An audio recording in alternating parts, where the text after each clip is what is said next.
और आप भी HDFC का पिक्सल प्ले क्रेडिट कार्ड रखे हो, चाहे कोई भी क्रेडिट कार्ड हो, आप उस क्रेडिट कार्ड से कोई प्रोडक्ट को लिए, ठीक है, एग्जांपल 1000 रुपया 2000 का प्रोडक्ट का ली, प्रोडक्ट बाई किया क्रेडिट कार्ड से, और आप सोच रहे हो कि मैं इसका बिल को एक बार में पे ना करूँ, मैं इसका बिल को EMI में कन्वर्ट करूँ, उसके बाद पे करूँ। इससे बेनिफिट्स ये होता है ना कि अगर आपके पास एक ही बार इतना बड़ा अमाउंट नहीं है तो आप उसको ना मतलब डिवाइड करके ना थोड़ा थोड़ा आप कर सकते हो। जैसे कि 1000 का बिल है तो आप 200 300 ऐसे हर महीने करके आप उसको चुका सकते हो।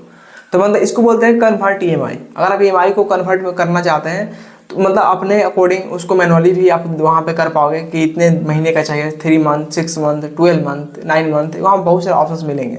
तो वही इस वीडियो में सीखने वाले हैं कि अगर आप क्रेडिट कार्ड से कोई प्रोडक्ट को ले लिए हो, उस क्रेडिट कार्ड का बिल को आपको एक बार में पे नहीं करना है, तो आप उसको मैनुअली किस तरीके से EMI में कन्वर्ट करेंगे। वीडियो को बिल्कुल भी स्किप मत करना, काफ़ी यूजफुल वीडियो है सभी के लिए।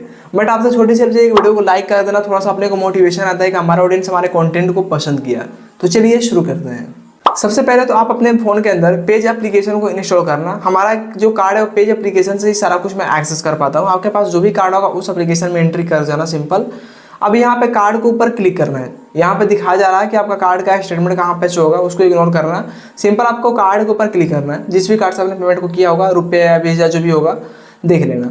अब इस पर क्लिक करने के बाद ना इस तरीके से इसका पूरा डिटेल्स आपके स्क्रीन पर शो होगा। आप इसका मतलब स्टेटमेंट देख पाओगे, रिवार्ड पॉइंट्स, EMI सारा कुछ शो होगा। यहीं पे मिलेगा आपको एक पॉपअप मैसेज जिसमें लिखा रहेगा कन्वर्ट टू EMI। यहाँ पे दिखा रहा कन्वर्ट टू EMI। सिंपल आप इस पर क्लिक करेंगे। इस पर क्लिक करने के बाद आपके स्क्रीन पर इस तरीके से ऑप्शन शो होगा। यहाँ पे नीचे में मिलेगा ऑप्शन सिलेक्ट मैनुअली। आपको फर्स्ट ऑप्शन को सिलेक्ट ना करके आपको सेकंड ऑप्शन को सिलेक्ट करना है, यानी टिक करना है। इस पर टिक करने के बाद नीचे में आपको मिलेगा ऑप्शन इस तरीके से, इस पर क्लिक करना है। अब यहाँ पे वो अमाउंट शो होगा, जो भी 1000 का अमाउंट होगा उसी पर आप EMI को जनरेट कर सकते हो। 1000 से नीचे का अमाउंट पर आप EMI जनरेट नहीं कर पाओगे, याद रखिएगा।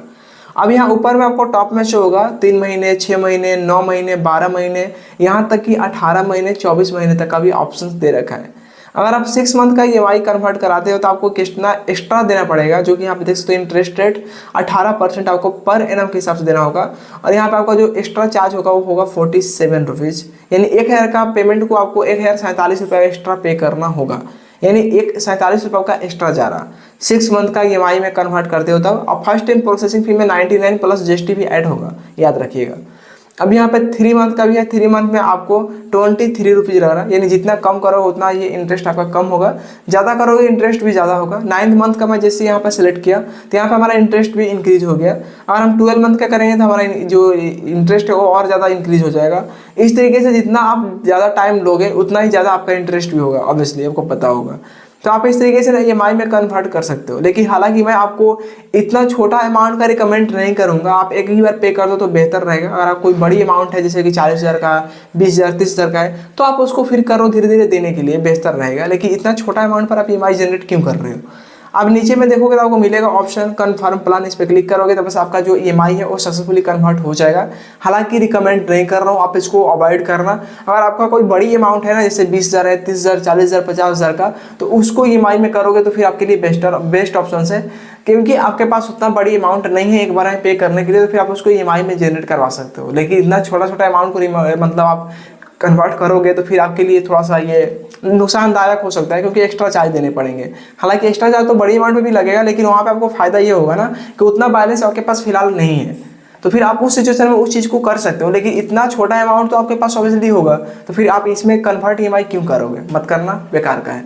आई होप कि आपको समझ में आ गया कि इसका प्रोसेस क्या है और इसको कैसे करना है, कितना चार्ज लगेगा, कितना मैनुअली कर सकते हैं, कितना ऑटोमेटिक होगा, सारा कुछ मैंने आपको बताया बहुत ही अच्छे से। फिर भी कोई क्वेश्चन हो, कन्फ्यूजन हो, कमेंट सेक्शन खाली है, कमेंट करके हमसे हेल्प ले सकते हैं। मिलते हैं फ्रेंड्स एक नए वीडियो में। Subscribe the channel for more videos. Thank you.